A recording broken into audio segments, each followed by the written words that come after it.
Hello students, this is Dr. Amit Juneja, lecturer economics, Shahid Balwinder Singh, Government Senior Secondary Smart School, Sabwana, District Fazilka. And I welcome you all in this channel, Amit Juneja Economics, and in today's lecture of the relationship between average cost and the marginal cost. So we discuss these relationship with the help of the same table and the diagram जो हमने अपने last lecture में discuss किया था. अब हमने जो relationship बनाना है that is between average cost and marginal cost. So अगर हमने एवरेज कॉस्ट और मार्जिनल कॉस्ट के बीच में रिलेशनशिप दिखाना है, और ध्यान इस बात का रखना है कि जो आपको कॉलम नजर आने चाहिए वो सिर्फ आपको दो कॉलम नजर आने चाहिए. One is of average cost and other one is of marginal cost. आपने बाकी कॉलम नहीं देखने. अगर आप बाकी कॉलम्स पे जाएंगे तो आप कंफ्यूज हो सकते हैं. So concentrate yourself on only two columns. One is average cost and one is marginal cost. Okay, so now we try to establish the relationship between the two. So relationship number one. अब क्या होगा? First relationship ये कहता है कि both AC and MC, average cost and marginal cost, are calculated from TC. So this is the first relationship. भी अगर आपने एवरेज कॉस्ट को कैलकुलेट करना है या आपने मार्जिनल कॉस्ट को कैलकुलेट करना है, दोनों आपको कहां से मिलेंगी? दोनों आपको मिलेंगी टोटल कॉस्ट से. कैसे? चेक करो. अगर आपने एवरेज कॉस्ट कैलकुलेट करनी है, अब एक तरीका तो ये था एवरेज कॉस्ट को कैलकुलेट करने का. अभी हमने क्या किया? हमने एवरेज फिक्स्ड कॉस्ट और एवरेज वेरिएबल कॉस्ट को ऐड किया तो एवरेज कॉस्ट आ गई. एक और तरीका भी था जो हमने बिल्कुल स्टार्टिंग में किया था. हमने कहा था कि एवरेज कॉस्ट किसके बराबर है? It is total cost divided by output. So अगर आपने एवरेज कॉस्ट कैलकुलेट करनी है तो आप क्या करेंगे? आप टोटल कॉस्ट को आउटपुट के साथ डिवाइड करेंगे. अगर आपको मार्जिनल कॉस्ट कैलकुलेट करनी है देन आप क्या करेंगे? TCN minus TCN minus 1. अब यहां पर भी आपको टोटल कॉस्ट की जरूरत पड़ेगी, यहां पर भी आपको टोटल कॉस्ट की जरूरत पड़ेगी. सो रिलेशनशिप दोनों का यही है कि अगर आप AC कैलकुलेट करना चाहते हैं और आप MC कैलकुलेट करना चाहते हैं, in both that cases you have to take the help of the total cost. So both average cost and marginal cost are calculated from the total cost. ये हो गया. अब जब आपने रिलेशनशिप बनाना है दोनों के बीच में, तो रिलेशनशिप बनाने के टाइम पे आपने ध्यान रखना है. ध्यान क्या रखना है? आपने इन दोनों जो कॉलम्स हैं इनमें जो ट्रेंड चल रहा है उस ट्रेंड को देखना है. ठीक. अब वो ट्रेंड को क्या देखना है? आमतौर पे क्या सिखाया जाता है? आमतौर पे ये सिखाया जाता है, अच्छा ऐसा लिख देना, when average cost is falling MC is also falling, when average is constant MC is also constant, and when average is rising तो margin is also rising.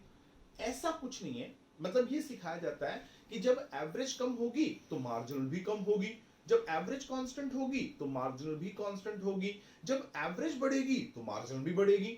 ऐसा कुछ नहीं है. सो रिलेशनशिप ध्यान से बनाना. तो मैं इसी के बेसिस पे कुछ रिलेशनशिप बनाऊंगा, पर मैं ये नहीं कहूंगा when AC is rising MC is rising ना. वो क्या दोनों के साथ राइजिंग राइजिंग लगा देना, फिर दोनों के साथ कांस्टेंट कांस्टेंट लगा देना, फिर दोनों के साथ डिक्रीजिंग डिक्रीजिंग लगा देना. ऐसा कुछ नहीं है. तो ऐसी गलती भी मत करना. कैसे? अभी देखते हैं. सबसे पहले हम क्या करते हैं, हम ना एवरेज का कॉलम देखेंगे. तो एवरेज में क्या हो रहा है? एवरेज में ये हो रहा है कि एवरेज जो है वो है 20, 14, 11.3, 9.5, 8.4, 8. अगर हम एवरेज वाला कॉलम चेक करें तो एवरेज क्या कर रहा है? फॉल कर रहा है. ठीक. सो 20, 14, 11.3, 9.5, 8.4 एंड 8 यही हो रहा है. अब आपने जो रिलेशन बनाना है वो आपने एवरेज टू मार्जिनल जाना है. Average to marginal, marginal to average मत आना. ठीक. तो यही याद रखना है, पहले एवरेज उसके बाद मार्जिनल. कैसे? अगर आपने इसको याद रखना है तो कैसे याद रखोगे?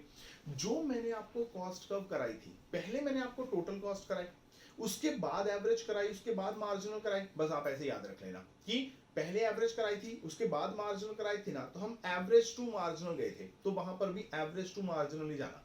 मतलब आपने ट्रेंड देखने हैं एवरेज के और उसके बेसिस पे आपने रिलेशनशिप बनाना है उसका मार्जिनल के साथ. ठीक. पहले एवरेज देखनी है उसके बाद मार्जिनल देखनी है. अब क्या होगा? सबसे पहले क्या हो रहा है, जैसे हमने पिछले लेक्चर के अंदर टोटल और मार्जिन बनाए थे और हमने कहा था टेबल में ट्रेंड्स देखो, ट्रेंड कहां जा रहा है। तो ट्रेंड ये जा रहा है कि पहले एवरेज क्या हो रही है, कम हो रही है। 20, 14, 11.3, 9.5, 8.4 और 8 यहां तक कम हो रही है। तो लिखो, हम लिखेंगे सबसे पहले when average cost is falling, average cost कम हो रही है। अब डोंट टेल मी कि मार्जिनल भी कम हो रही है, कहां, देखो आपके सामने, देखो 10, 8, 6, 4, आप तो कहोगे सर कम हो रही है, मैं कहूंगा 4 पे मत रुको ना, आगे चलो। ये देखो एवरेज 20, 14, 11.3, 9.5, 8.4, 8, जो एवरेज है वो आपकी 8 तक कम हो रही है। देखो 20, 14, 11.3, 9.5, 8.4 एंड 8 कम हो रही है ना। मार्जिनल आपकी 10, 8, 6, 4 तक कम हो रही है। देखो यहां तक कम हो रही है, उसके बाद तो ये कांस्टेंट हो चुकी है, उसके बाद ये इंक्रीज भी करना शुरू कर चुकी है। देखो ये अभी कम हो रही है और ये तो इंक्रीज करना शुरू कर चुकी है। तो आप कैसे कह सकते हैं कि जब एवरेज कम हो रही होगी मार्जिनल कम ही हो रही होगी, कहां, वो कहते हैं देखो मार्जिनल पहले कम हो रही है, उसके बाद मार्जिनल कांस्टेंट है और उसके बाद मार्जिनल तो इंक्रीज भी हो रही है, कहां मार्जिनल डिक्रीज हो रही है। सो ये कभी नहीं लिखना कि when AC is falling MC is also falling ना, बट हम ये लिख सकते हैं कि जब एवरेज कॉस्ट फॉल कर रही है, कहां तक, 8th यूनिट तक, यहां तक, ठीक है। जो एवरेज है वो फॉल कर रही है, तो जो मार्जिनल कॉस्ट है वो क्या है, एवरेज कॉस्ट के नीचे है। ये नहीं कह सकते कि वो फॉल ही कर रही है, ये कह सकते हैं कि उसके नीचे। देखो 20 से नीचे आएगा 10, 14 से नीचे आएगा 8, 11.3 के नीचे वैल्यू आएगी 6 की, जब डायग्राम में दिखाएंगे। 9.5 के नीचे 4 आएगा, 8.4 के नीचे 4 आएगा, 8 के नीचे ही 6 आएगा। मतलब चाहे MC जो है वो फॉल कर रही है, चाहे MC कांस्टेंट है, चाहे MC राइज कर रही है, जो मर्जी हो रहा है, अगर एवरेज फॉल कर रही है तो जो मार्जिनल कॉस्ट है वो उसके नीचे ही रहेगी। डायग्राम में चेक करो, अब जो हमारी एवरेज कॉस्ट है वो कहां तक फॉल करी, 8 तक। 8 किस पे आ रहा है, 6th यूनिट पे। 6th यूनिट पे चेक करो, ये 6 आ गया, यहां तक हमारी एवरेज फॉल कर रही है। मार्जिनल की कर्व देखो, ये रेड कलर वाली इसके नीचे ही है, इसके ऊपर नहीं आ पाई। वो कभी फॉल करती है, कभी वो कांस्टेंट हो जाती है, कभी वो इंक्रीज हो जाती है, पर जो कुछ भी हो रहा है एवरेज कॉस्ट के नीचे ही। तो हम लिखेंगे when AC is falling MC lies below the AC। आप सिर्फ ये लिख सकते हैं कि जो मार्जिनल कॉस्ट है वो एवरेज कॉस्ट के नीचे होगी। आप ये नहीं कह सकते कि मार्जिनल कॉस्ट फॉल कर रही होगी, वो तो पॉसिबल है। देखो वो फॉल भी कर रही है, वो कांस्टेंट भी है, वो राइज भी कर रही है, सारा कुछ हो रहा है। नंबर 3, अब अगला ट्रेंड देखो। अब जो एवरेज कॉस्ट है वो हो गई कांस्टेंट, 8, 8, ठीक। एवरेज कांस्टेंट हुई, तो अब एवरेज अगर 8 है, कांस्टेंट हुई है, तो अब एवरेज और मार्जिनल बराबर है, ठीक। तो अगला पॉइंट क्या आ गया, व्हेन AC इज कांस्टेंट, ठीक है। अब ये नहीं कह सकते कि कांस्टेंट यहां पर हुई है ना, यहां पे तो कांस्टेंट हुई नहीं, क्योंकि यहां पर तो वो 8.4 से 8 हुई थी, यानी कि कम हुई थी। कांस्टेंट यहां पर हुई है 7th यूनिट पे। तो 7th यूनिट पे AC इज कांस्टेंट है, when AC is constant AC is equal to MC, ठीक। AC और MC क्या है, इक्वल है। नंबर 4, अब AC कांस्टेंट हो चुकी है, अब AC इंक्रीज होना शुरू हो चुकी है। देखो AC इंक्रीज हुई 8 to 8.25, 8.67, अब AC को इंक्रीज करा दो। AC के ट्रेंड देखते जाओ, MC के ट्रेंड अपने आप बनते जाएंगे। व्हेन AC इज इंक्रीजिंग, तो MC क्या है, अब AC इंक्रीज हो रही है, तो ये मत कहना कि MC भी इंक्रीज हो रही है। आप इसको जस्टिफाई नहीं कर पाएंगे। कैसे, आप कहेंगे सर देखो ये 8, 8 कांस्टेंट थे, उसके बाद 8 से 8.25 हुई, इंक्रीज हुई, तो ये 8 से 10 हो गई, ये भी इंक्रीज हुई है। ये 8.25 से 8.67 हुई, तो इंक्रीज हुई, तो ये 10 से 12 हुई, तो ये भी इंक्रीज हुई है। सो जब एमसी इंक्रीज होती है तो जब एसी इंक्रीज होती है तो एमसी इंक्रीज होती है। मैं कहूंगा कि यहां पर आपकी जो एसी है वो फॉल कर रही थी, देखो 8.48 यहां पे फॉल कर रही थी ना, पर आपकी एमसी तो यहीं पर भी राइज कर रही थी, देखो 4 के बाद 6, 6 के बाद 8। सो एमसी का राइज करना जो है वो एसी के राइज करने पे डिपेंड नहीं करता। आप ये नहीं कह सकते कि जब एसी राइज करेगी तभी एमसी राइज करेगी ना। आप बोलो 8 से 8.25, ये 8 से 10, तो ये एसी इंक्रीज हुई तो यहाँ पे एमसी भी इंक्रीज हुई। ये 8.25 से 8.67 ये इंक्रीज हुई, तो ये 10 से 12 ये भी इंक्रीज हुई। सो एसी इंक्रीज हो रही है तो एमसी भी इंक्रीज हो रही है। मैं कहूंगा ऊपर देखो जरा, एसी आपकी फॉल कर रही थी 9.5 से 8.4, आपकी एसी फॉल कर रही थी ना, उस टाइम पे आपकी एमसी कांस्टेंट थी। जब आपकी एसी अभी फॉल ही कर रही थी 8.4 से 8.4 से 8, एसी फॉल कर रही है तो आपकी एमसी तो फिर भी राइज कर रही थी, देखो 4, 6। अब जब आपकी एसी कांस्टेंट थी तो उस टाइम पर भी आपकी एमसी राइज कर रही थी। सो एमसी का राइज करना जो है वो एसी के राइज करने पे डिपेंड नहीं करता। एसी अभी फॉल कर रही होती है, एमसी राइज करना शुरू कर चुकी होती है। एसी कांस्टेंट होती है तब भी एमसी राइज कर रही होती है, जब एसी राइज कर रही होती है तो भी एमसी राइज कर रही होती है। तो एमसी तो राइज कर रही है, चाहे एसी फॉल कर रही है, चाहे एसी कांस्टेंट है, चाहे एसी इंक्रीज हो रही है, तो एमसी तो कुछ भी फॉल कर सकती है। हम ये कह सकते हैं कि जब एसी राइज करेगी, जब व्हेन एसी इज इंक्रीजिंग, अब एसी ने इंक्रीज किया, देखो एसी ने 8 से 8.25 इंक्रीज किया, उसके बाद 8.25 से 8.67 इंक्रीज किया। इन दैट केस जो आपकी एमसी है वो क्या होगी, दैट लाइज अबव एसी। जो आपकी एमसी है वो क्या होगा, वो एसी के ऊपर होगी। चेक करो, अब यहां पर इस पॉइंट पे 8 पे ये बराबर है, 8 पे बराबर है, तो ये कॉमन पॉइंट आ गया दोनों का। उसके बाद एसी ने इंक्रीज करना शुरू किया तो एमसी उसके ऊपर है, ये 8.25 10 है, तो 10 वाला पॉइंट 8.25 से ऊपर आएगा। ये 12 है, ये 8.67 है, तो 12 वाला पॉइंट 8.67 से ऊपर आएगा। डायग्राम में चेक करो, ये जो आपकी एमसी कर्व है रेड कलर वाली, ये क्या हुआ, जब दोनों इक्वल हुए उसके बाद जब एसी ने राइज करना शुरू किया तो एमसी उसके ऊपर आ गए। देखो सो ये नहीं कह सकते कि when AC is increasing MC is increasing, वो कहेगा एमसी तो एसी के बिना इंक्रीज हुए भी इंक्रीज हो सकती है, तो आपका रिलेशनशिप तो गया। आप ये कह सकते हैं कि जब एसी इंक्रीज होगी in that case MC lies above the AC. आप सिर्फ इतना कह सकते हैं।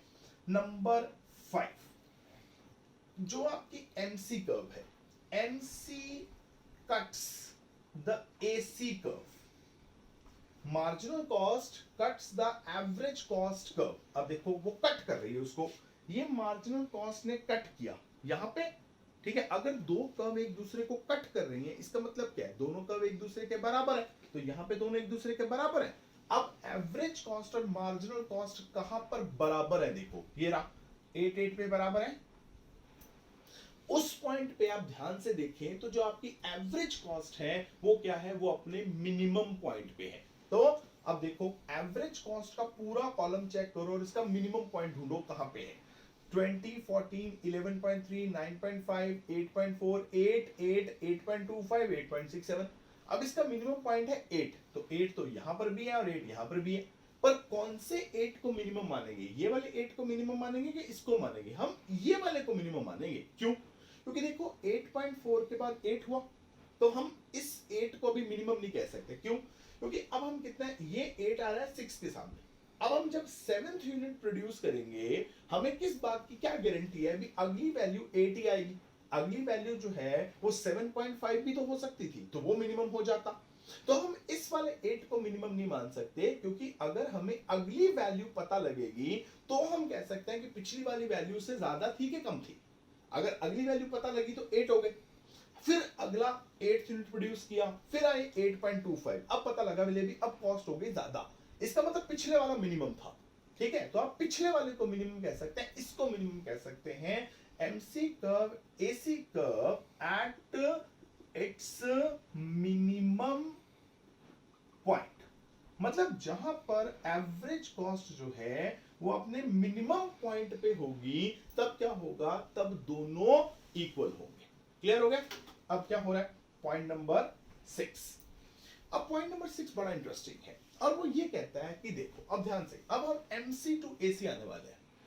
सो क्या हो रहा है, जो आपकी MC है, ध्यान से देखो, 10 8 6 4 4 6 8, ठीक है। अब ध्यान से इस ट्रेंड को अगर हम देखें तो आपको रिलेशनशिप और मिल सकता है। वो कह रहा है कि अब जो है AC अभी तक आपकी फॉल कर रही है। देखो 20 14 11.3 9.5 8.4 8, आपकी AC फॉल कर रही है। AC क्या कर रही है, फॉल। MC जो है वो क्या करती है, वो पहले फॉल होती है, 10 8 6 4 यहां तक फॉल करी, फिर 4 4 कांस्टेंट हुई, उसके बाद इंक्रीज भी हो गई, उसके बाद इंक्रीज होना शुरू हो गई। तो क्या हो रहा है, हम लिखेंगे कि when AC is falling, अभी AC फॉल कर रही है, MC starts increasing। अभी AC फॉल कर रही है यहां तक 8 3 मिनट तक, यहां तक आपकी AC फॉल कर रही है। देखो 20 14 11.3 9.5 8.48 ये फॉल कर रही है।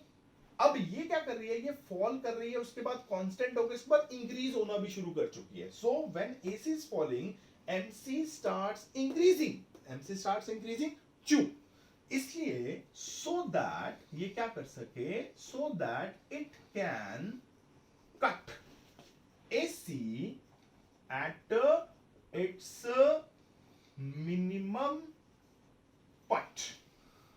अब ताकि क्या कर सके, ताकि जो MC कर्व है वो क्या कर सके, एवरेज कॉस्ट को उसके मिनिमम पॉइंट पे कट मार सके। अब ये पॉइंट बड़ा टेक्निकल है, इसको थोड़ा ध्यान से समझते हैं कैसे। देखो अब अगर आप कर्व को ध्यान से देखें, हमने कहा एवरेज कॉस्ट, ये देखो ब्लू कलर वाली फॉल कर रही है, रेड कलर वाली हमारी मार्जिनल कॉस्ट है, वो उसके नीचे। अब मार्जिनल कॉस्ट ने एवरेज कॉस्ट को उसके मिनिमम पॉइंट पे इंटरसेक्ट करना है, ठीक है।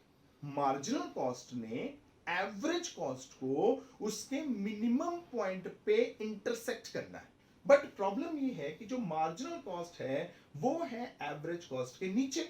अब अगर ये नीचे ही रहेगी तो इसको इसके मिनिमम पॉइंट पे कट कैसे करेगी, इसका मतलब ये होगा कि इसको ऊपर उठना पड़ेगा। देखो ये नीचे जाके पहले कांस्टेंट होगी, उसके बाद अगर ये इंक्रीज करेगी तभी उसको मिनिमम पॉइंट पे कट कर पाएगी। अगर ये नीचे ही रहे, उसकी रेड कलर वाली जो लाइन है ये ब्लू के नीचे ही रहे, तो उसको फिर कट कैसे करेगी, क्योंकि तो नीचे की नीचे पड़ी रहेगी। अगर ये इसने इसको कट करना है, ये रेड कलर वाली लाइन ने ब्लू कलर वाली लाइन को कट करना है, तो रेड कलर वाली लाइन को इंक्रीज होना पड़ेगा, ऊपर की तरफ जाना पड़ेगा और उसके बाद उसको कट करना पड़ेगा। सो क्या होगा, जब अभी आपकी AC फॉल कर रही होगी, MC जो है वो राइज करना शुरू कर चुकी होगी, सो दैट ये क्या कर सके, जब तक आपकी एवरेज कॉस्ट कांस्टेंट हो पाए तब तक ये अपने आप को इतना इंक्रीज करा ले कि वो एवरेज कॉस्ट के मिनिमम पॉइंट पे उसके बराबर हो जाए और उसको इंटरसेक्ट कर ले। So this is the relationship between average cost and marginal cost. So पहला क्या होगा कि both average cost and marginal cost are calculated from total cost, then average cost is falling, MC lies below the AC। when AC is constant, AC is equal to MC। when AC is increasing, MC lies above the AC, MC cuts AC at the minimum point, or when AC is falling, MC starts increasing so that it can cut AC at its minimum point। so ये सारे relationship जो हैं वो आ जाते हैं हमारे पास between AC and MC। सो ये आपका बहुत इंपॉर्टेंट क्वेश्चन है, एग्जामिनेशन पॉइंट ऑफ व्यू से आपको आमतौर पे इस तरह के रिलेशनशिप जो हैं वो पूछ लिए जाते हैं कि आप TC और MC का रिलेशन बताओ, आप AC और MC का रिलेशन बताओ। सो ये बहुत इंपॉर्टेंट है, तो उसको थोड़ा ध्यान से कर लीजिएगा। सो अब ये जो हमने अभी तक किया, ये थी हमारी सारी की सारी शॉर्ट रन की कॉस्ट का। क्योंकि हमने जो प्रोडक्शन फंक्शन किया था वो हमने शॉर्ट रन और लॉन्ग रन दोनों का किया था, तो हमें कॉस्ट भी दोनों की करनी पड़ेगी। हमें शॉर्ट रन की कॉस्ट भी करनी पड़ेगी और हमें लॉन्ग रन की कॉस्ट भी जो है वो करनी पड़ेगी। So now we are going to start the cost in the long run. अब हम बात करते हैं लॉन्ग रन कॉस्ट कर्व की, ठीक है। अब लॉन्ग रन कॉस्ट कर्व क्या होंगी, बहुत सिंपल है। लॉन्ग रन की कॉस्ट कर्व जो है, अगर आपने इनको करना है तो आपको लॉन्ग रन का प्रोडक्शन फंक्शन याद करना पड़ेगा, क्योंकि हमने ऑलरेडी बात की थी कि जो भी कॉस्ट आपको बियर करनी पड़ेगी वो आपको प्रोडक्शन पे ही करनी पड़ेगी। अब जैसे प्रोडक्शन होगी वैसे कॉस्ट होगी। सो अब अगर हम लॉन्ग रन के अंदर अगर हम प्रोडक्शन को देखें, सो लॉन्ग रन के अंदर अगर आपने प्रोडक्शन करनी है तो क्या चाहिए, आपको चाहिए फैक्टर्स ऑफ प्रोडक्शन, क्योंकि बिना फैक्टर्स ऑफ प्रोडक्शन के आप प्रोडक्शन नहीं कर सकते, ठीक। अब फैक्टर्स भी चाहिए, नॉन फैक्टर्स भी चाहिए। अब क्या होगा कि अगर हम लॉन्ग रन की बात करते हैं, सो क्या होगा उस केस के अंदर आपके पास जो फैक्टर्स होंगे वो क्या होंगे, वेरिएबल फैक्टर्स होंगे, all variable factors. Long run है, आपके पास कितना टाइम है कि आप क्या कर सकते हैं, आप सारे के सारे जो फैक्टर्स ऑफ प्रोडक्शन हैं आप उनको चेंज कर सकते हैं। सो इट मींस कि आप सारी की सारी जो कॉस्ट है आप उनको भी चेंज कर सकते हैं। सो अगर आपके पास लॉन्ग रन है, so you have the sufficient amount of time, so you can change the entire scale of production. आप पूरा का पूरा स्केल ऑफ प्रोडक्शन चेंज कर सकते हैं, मतलब आप सारे के सारे फैक्टर चेंज कर सकते हैं। All factors are variable factors. So अगर सारे के सारे फैक्टर्स वेरिएबल हैं, सो सारी की सारी कॉस्ट भी क्या होंगी, वेरिएबल होंगी। ऑल कॉस्ट आर वेरिएबल, मतलब जब हम लॉन्ग रन के अंदर कोई भी कॉस्ट पढ़ेंगे, अब कॉस्ट तो वही है, वही टोटल कॉस्ट होगी, वही एवरेज कॉस्ट होगी, वही मार्जिनल कॉस्ट होगी, सारी कॉस्ट सेम है। सो जितनी भी कॉस्ट होंगी, अब हम क्या करेंगे, जैसे हमने शॉर्ट रन में किया भी, अगर आपको टोटल कॉस्ट कैलकुलेट करनी है तो क्या करो, पहले टोटल फिक्स्ड कॉस्ट कर लो, फिर टोटल वेरिएबल कॉस्ट कर लो, दोनों को ऐड कर दो तो टोटल कॉस्ट आ जाएगी।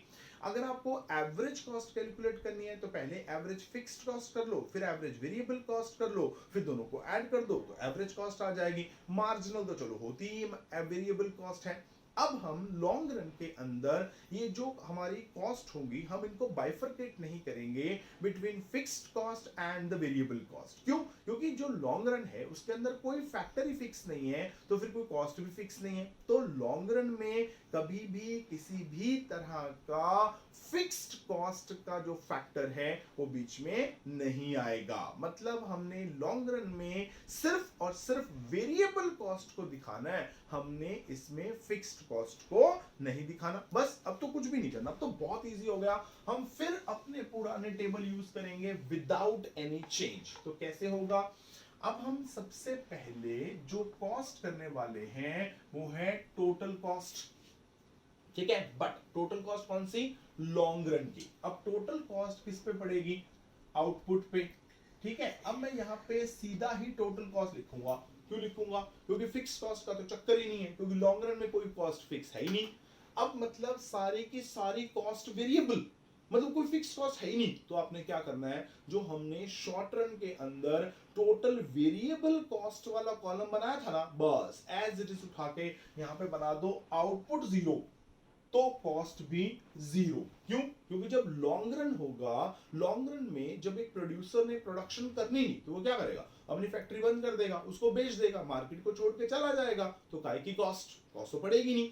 सो आपने सिर्फ यहाँ पे वेरिएबल कॉस्ट वाला कर लेना है। आउटपुट 1 2 3 4 5 6 7 8 एंड 9 हो गया। वही पुराना टेबल लेने वाला हूं, सिर्फ मैं यहाँ पे अब टोटल वेरिएबल कॉस्ट वाला कॉलम यहाँ पे पुट कर रहा हूं। क्यों, क्योंकि लॉन्ग रन में सारी की सारी जो कॉस्ट होती हैं वो वेरिएबल कॉस्ट होती है। तो वेरिएबल कॉस्ट वाला कॉलम उठा लो यहाँ पे, तो क्या हो जाएगा 10 18 24 28 32 38 46, ठीक है। तो उसके बाद 56 और उसके बाद 68। बस ये मैंने टोटल वेरिएबल कॉस्ट वाला कॉलम उठा लिया और उसको नाम दे दिया मैंने टोटल कॉस्ट का। बस ठीक, और इसी के बेसिस पे हम क्या करेंगे, इसी के बेसिस पे हम इसकी कर्व बना देंगे। सो अब अगर हम यहां पर कर्व बनाएं तो यहां पे हम लिखेंगे आउटपुट एक्स एक्सिस पे और वाई एक्सिस पे लेंगे हम टोटल कॉस्ट। सो आउटपुट फिर हमारी उतनी रहेगी 1 2 3 4 5 6 7 8 एंड 9। अब मिनिमम वैल्यू है 0, मैक्सिमम वैल्यू है 68, तो 10 का स्केल ले लेते हैं। सो 10 का आ जाएगा 1 2 3 4 5 6 और 7। Okay, so output 0, total cost 0, तो मतलब हम पॉइंट ऑफ ओरिजिन से स्टार्ट करेंगे। आउटपुट 1 कॉस्ट 10, तो output 1 cost 10, output 2 cost 18, so this is the point 18 का 3 पे 24, 3 पे 24, so this is the point, then 4 पे 28, so it is 28, then it is 32, 5 पे 32, so this is the point, then 6 पे 38, 6 पे 38, so this is the point, then 7 पे 46, 7 पे 46, so this is the point, ठीक है। 8 पे 56, 8 पे 56, so this is the point 56, और 9 पे 68, so 9 पे 68, so this is the point। आ गया, बस इन सारे पॉइंट्स को मिला दो, सो ये बन गई आपकी total cost curve of the long run. कुछ नहीं किया, बस सिर्फ वेरिएबल कॉस्ट उठा ली तो उसके बेसिस पे टोटल कॉस्ट बना दी। कहने का मतलब ये है कि जो लॉन्ग रन की टोटल कॉस्ट कर्व होगी वो पॉइंट ऑफ ओरिजिन से स्टार्ट होगी। क्यों पॉइंट ऑफ ओरिजिन से स्टार्ट होगी? क्योंकि लॉन्ग रन के अंदर कोई भी फिक्स्ड कॉस्ट नहीं होती। ये नहीं होता कि आप प्रोडक्शन ना करें तो आपको कॉस्ट भी पड़ेगी, ऐसा कुछ नहीं है। अगर आप प्रोडक्शन नहीं करेंगे आपको कोई कॉस्ट बियर नहीं करनी पड़ेगी। So if output is 0, cost is also equal to 0, तो बस वेरिएबल कॉस्ट वाली जो कॉलम है उठाओ, उसी को टोटल कॉस्ट में लॉन्ग रन की कॉस्ट जो है वो बना दो। ठीक होगा, यहां तक ये बात क्लियर हो गई। अब अगर हम चाहें तो क्या कर सकते हैं, इसी से अब टोटल कॉस्ट बनाए, अब इसी से एवरेज कॉस्ट कैलकुलेट कर लेते हैं। अब अगर हम एवरेज कॉस्ट कैलकुलेट करेंगे, so what is average cost? It is a per unit cost of the long run. So average cost किसके बराबर है? Total cost divided by output. So 0 divided by 0 dash indeterminate form है। 10 divided by 1 it is 10, ठीक। 18 divided by 2 9, 24 divided by 3 8, 24 8 divided by 4 7, 32 divided by 5 6.4, 38 divided by 6, तो ये कितना आएगा 6.33, 46 divided by 7, so it is 6. ये आ गया 42, 42 के बाद 40, सो 5 और 7, 56 divided by 8, so it is 7. 68 divided by 9, so it is 7.4.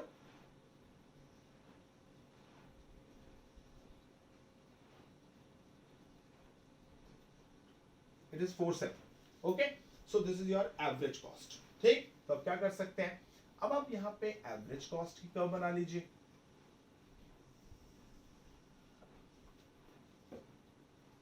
तो यहाँ पे हम y एक्सिस पे एवरेज कॉस्ट ले लेते हैं, x एक्सिस पे हम आउटपुट ले लेते हैं। ठीक है, अगर आप इस कॉलम को मैच करेंगे तो आपको ये जो कॉलम देखने को मिलेगा वो आपको बिल्कुल जो हमारी एवरेज वेरिएबल कॉस्ट वाला कॉलम है ना उसके साथ मैच करता मिलेगा। तो यहाँ पे आउटपुट 1 2 3 4 5 6 7 8 एंड 9 हो गया। यहाँ पे मिनिमम वैल्यू चेक करो, मिनिमम वैल्यू है आपकी 6.33 और मैक्सिमम वैल्यू है आपकी 10, तो हम 2 का स्केल लेते हैं, 2 4 6 8 और 10। ओके, आप ये भी कर सकते हैं। एक तरीका और है, अगर आपने और अच्छा दिखाना है, आप चाहते हैं कि बड़ा हो, तो उसमें आप क्या करें, यहाँ पे फॉल्स लाइन यूज कर लें। ये फॉल्स लाइन यूज कर ले। फॉल्स लाइन का मतलब होता है कि मैंने अब जो स्केल लिया है, आमतौर पे हम क्या करते हैं, आमतौर पे बच्चे गलती ये करते हैं कि 6.33 लेना है ना, तो यहाँ पे 6 ले लेंगे पहले, ये बिना फॉल्स लाइन लगाए। यहाँ पे 6 7 8 9 10 ऐसे कर लेंगे, तो ये गलत हो जाएगा। क्यों? क्योंकि अगर आप यहाँ पे ग्राफ पेपर पे इसको यूज करें तो ये जो फर्स्ट ब्लॉक है, फर्स्ट ब्लॉक को आपने 6 का यूज किया, मतलब अब फर्स्ट ब्लॉक के अंदर 10 लाइंस है, तो 10 लाइंस जो है वो किसकी हो गई, 6 के इक्वल। तो तो अगली 10 लाइंस को आपने देखो, आपने 6 to 7 कर लिया, मतलब अगली 10 लाइंस को आपने 1 माना, अगली 10 लाइंस 1 है, अगली 10 लाइंस को 1 माना, अगली 10 लाइंस को 1 माना, मतलब फर्स्ट 10 लाइंस जो है वो 6 और बाद वाली 10 लाइंस 1। ये कैसे पॉसिबल है? सो इसलिए आपको यहाँ पे फॉल्स लाइन यूज करनी पड़ेगी। इसका मतलब ये है कि आप इसको कटर बोल सकते हैं। कटर मतलब कि हमने क्या किया था, ये जो ग्राफ पेपर पे हमने ये वाई एक्सिस ड्रॉ किया था ना, उसमें हमने सारे ब्लॉक 1 1 के लिए, पर क्योंकि हमें फर्स्ट 5 ब्लॉक की जरूरत नहीं थी, क्योंकि हमारे पास 5 क्योंकि वैल्यू नहीं है, तो हमने इसको कट कर दिया। That's why it's called so called a cutter. ठीक है, इसको हम फोल्डर भी कहते हैं। फोल्डर मींस जैसे आप कपड़े की दुकान पे जाते हैं तो वो क्या करते हैं, जो उनके पास कपड़ा होता है पता फोल्ड कर देते हैं ना ऐसे, तो फोल्डर, तो इसको आप फोल्डर भी कहते हैं। हमने उसको लपेट दिया एक्सिस को। सो अब इसमें आप क्या कर सकते हैं, फर्स्ट देखिए, फर्स्ट पे कितनी है 10, तो इसमें ये होगा कि आपका थोड़ा ग्राफ जो है वो अच्छा बन जाता है। सेकंड पे 9 है तो ये आपका पॉइंट आ जाएगा। थर्ड पे 8 है तो थर्ड पे 8 ये पॉइंट आ जाएगा। फोर्थ पे 7 है तो ये पॉइंट आ जाएगा। 5 पे 6.4 है तो 6.4 है तो थोड़ा ऊपर रखिएगा इसको, 6.4 को यहाँ पे, देन 6.3 थोड़ा इसको नीचे रख लीजिएगा, 6.57 इसको थोड़ा ऊपर ले जाइएगा यहाँ पे, देन इट इज 7 तो इसको बिल्कुल 7 के सामने ले आइएगा। उसके बाद 9 पे है 7.47 तो ये आ जाएगा। सो अगर आप इन सारे पॉइंट्स को मिलाते हैं, सो this is your average cost curve which is also U shaped. Okay, तो ये कुछ नहीं है, आपकी एवरेज वेरिएबल कॉस्ट कर्व है, जिसमें हमने सिर्फ और सिर्फ कुछ नहीं किया, सिर्फ एवरेज फिक्स्ड कॉस्ट वाला कॉलम जो था उसको काट दिया। क्यों काट दिया? क्योंकि लॉन्ग रन है, कोई भी फिक्स्ड कॉस्ट इसमें हमें बियर जो है वो नहीं करनी पड़ रही। अगर हम इसी से ही मार्जिनल कॉस्ट कैलकुलेट करना चाहते हैं तो आप इसी से मार्जिनल कॉस्ट भी कैलकुलेट कर सकते हैं। अब मार्जिनल कॉस्ट वो तो वैसे ही वेरिएबल कॉस्ट है, चाहे आप उसको शॉर्ट रन में बनाओ तो चाहे आप उसको लॉन्ग रन में बनाओ, वो तो वेरिएबल कॉस्ट ही रहनी है। तो कैसे? 0 पे 0 है तो ये तो कैलकुलेट ही नहीं होगी। फिर आप देखो, एक आउटपुट आपने प्रोड्यूस की तो टोटल कॉस्ट में कितने का चेंज आया, पहले वो 0 थी अभी वो 10 है तो कितने का चेंज आया, 10 का। फिर कितने का चेंज आया, 8 का। फिर कितने का चेंज आया, 6 का। फिर कितने का चेंज आया, 4 का। फिर कितने का चेंज आया, 4 का। फिर कितने का चेंज आया, 6 का। फिर कितने का चेंज आया, 8 का। फिर कितना चेंज आया, 10 का। फिर कितने का चेंज आया, 12 का। तो ये आपकी मार्जिनल कॉस्ट बन गई। ये कॉलम जो है वो तो आपका पुराने वाला कॉलम ही रहेगा, क्योंकि मार्जिनल कॉस्ट इधर इट्स अ शॉर्ट रन और इट्स अ लॉन्ग रन, कोई फर्क नहीं पड़ता, वो आपकी वेरिएबल कॉस्ट ही रहने वाली है। तो अब हम चाहें तो यहाँ पर इसकी भी डायग्राम जो है वो बना सकते हैं। तो यहाँ पे हम ले लेंगे आउटपुट। ठीक है, लॉन्ग रन की कॉस्ट बनानी बहुत इजी है। ठीक है, शॉर्ट रन में थोड़ा आपको समझना पड़ता है, क्योंकि लॉन्ग रन के अंदर आपने सिर्फ जो शॉर्ट रन के अंदर जो आपने कॉलम्स बनाए होते हैं उसमें जो फिक्स्ड कॉस्ट वाला कॉलम है बस वो काटना है, बाकी आपकी जो बचेगी वो लॉन्ग रन की होगी। अब मिनिमम वैल्यू है 4 और मैक्सिमम वैल्यू है 12, तो हम 2 का स्केल ले लेते हैं। It's 2 4 6 8 10 and 12. So on the first unit of output, marginal cost is 10. So it is 10. Second पे है 8. Third पे है 6. 4 पे है 4. 5 पे भी है 4. 6 पे है 6. 7 पे है 8. 8 पे है 10. और 9 पे है 12. तो ये बन गई। So अगर आप इसको मिलाएं, पहले ये क्या कर रही है, ये फॉल कर रही है, उसके बाद ये कांस्टेंट हो गई और उसके बाद इसने राइज करना शुरू कर दिया। सो this is your marginal cost curve. तो अब इसी के बेसिस पे आप क्या कर सकते हैं, relation between TC and MC and relation between AC and MC आप बना सकते हैं। जो रिलेशनशिप रहेंगे एग्जैक्टली सेम रहेंगे, इधर आप उनको शॉर्ट रन में जो है कैलकुलेट कर रहे हैं या आप उनको लॉन्ग रन में कैलकुलेट करें। चेक कर लीजिए कि पहले एसी और एमसी का रिलेशन दिखाते हैं। देखिए, जब तक एवरेज कॉस्ट फॉल कर रही है, देखो एवरेज कॉस्ट फॉल कर रही है, अब फॉल कर रही है यहां तक 6.33 तक। ठीक है, अब ये नहीं कहना कि मार्जिनल भी फॉल कर रही है। मार्जिनल क्या है, मार्जिनल 10 8 6 4 यहां तक तो फॉल कर रही है, उसके बाद 4 4 यहां पे आके कांस्टेंट हो गई है, उसके बाद क्या कर रही है, ये राइज भी कर रही है। सो हम सिर्फ इतना कह सकते हैं कि जब तक एवरेज फॉल करेगी मार्जिनल कॉस्ट उसके नीचे रहेगी, उसके नीचे रहेगी। उसके बाद जब एवरेज राइज करेगी, देखो 6.33 से 6.57 फिर 7, 7.47, एवरेज ने राइज करना शुरू किया तो मार्जिनल उसके ऊपर आ जाएगी, तो मार्जिनल उसके ऊपर आ जाएगी। हम बीच में एवरेज का कांस्टेंट पॉइंट नहीं दिखा पाए, अगर हम एवरेज को कांस्टेंट दिखा लेते तो उसके ऊपर एवरेज मार्जिनल इक्वल हो जाते। फिर क्या होगा कि अगर एवरेज इंक्रीज कर रही है तो ये नहीं कहना कि मार्जिनल भी इंक्रीज कर रही है, भी वर्ड गलत हो जाता है। अगर हम कहेंगे कि एवरेज इंक्रीज करती है तो मार्जिनल इंक्रीज करती है, वो कहते हैं एवरेज तो अभी आपकी फॉल कर रही थी, यहाँ पे 6.4 से 6.33, ये तो फॉल कर रही थी पर ये तो राइज करना शुरू कर चुकी थी। मतलब मार्जिनल का जो राइज करना है वो एवरेज के राइज करने पे डिपेंड नहीं करता, वो एवरेज फॉल होने पर भी वो राइज कर सकती है। हम सिर्फ इतना कह सकते हैं कि जब एवरेज राइज करेगी जो मार्जिनल है उसके ऊपर होगी, तो सेम डायग्राम आपकी बन जाएगी। थर्ड जो है वो ये आ सकता है कि both are calculated from total cost. Second, हम टोटल और मार्जिनल का बना सकते हैं कि पहले मार्जिनल फॉल कर रही है तो टोटल, देखो टोटल ने तो इंक्रीज ही होना है, टोटल अपने पूरे कॉलम में कहीं डिक्रीज नहीं हो रही, टोटल इंक्रीज ही है। सिर्फ उसकी रेट ऑफ इंक्रीज पे हम कमेंट कर सकते हैं कि जब मार्जिनल फॉल करेगी total increases at a decreasing rate, when marginal is constant total increases at a in constant rate, when marginal is increasing total is increasing at a increasing rate। सीधा हो गया, total increase होगी सिर्फ पहले decreasing rate पर, फिर constant rate पर, फिर इंक्रीजिंग रेट पर, एंड लास्ट रिलेशन क्या रहेगा कि MC can be calculated from TC, and if we add MC in the long run, हम ये कह सकते हैं कि अगर MC को ऐड करते हैं that is equal to TC।